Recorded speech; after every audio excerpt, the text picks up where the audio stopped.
Hello guys, welcome back. കറിയൊന്നും വെക്കാൻ വേണ്ടി ഇല്ല എന്ന് വിചാരിക്കുമ്പോൾ നമുക്ക് വല്ലാത്തൊരു മടുപ്പാണല്ലേ.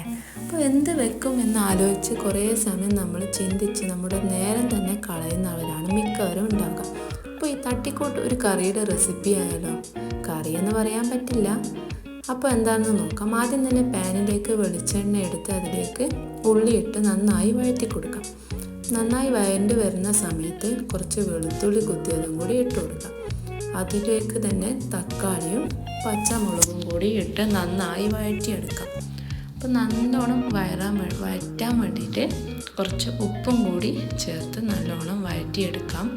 അതിലേക്ക് ടേസ്റ്റിന് വേണ്ടിയിട്ട് കുറച്ച് ഗരം മസാലയും കുറച്ച് കുരുമുളക് പൊടിയും ചേർത്ത് കൊടുക്കാവുന്നതാണ്.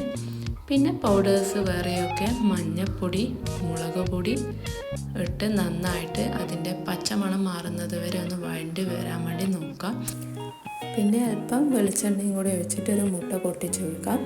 മുട്ട എന്ത് ചെയ്യുക, ഒന്ന് കുറച്ച് ഉണങ്ങുന്നത് വരെ ഒന്ന് വഴറ്റിയെടുക്കാവുന്നതാണ്. അങ്ങനെ നമ്മുടെ സ്വാദിഷ്ടമായ മുട്ട വറവ് ഇവിടെ റെഡി ആയിട്ടുണ്ട്. എല്ലാവരും ഒന്ന് ട്രൈ ചെയ്ത് നോക്കുക. Thank you.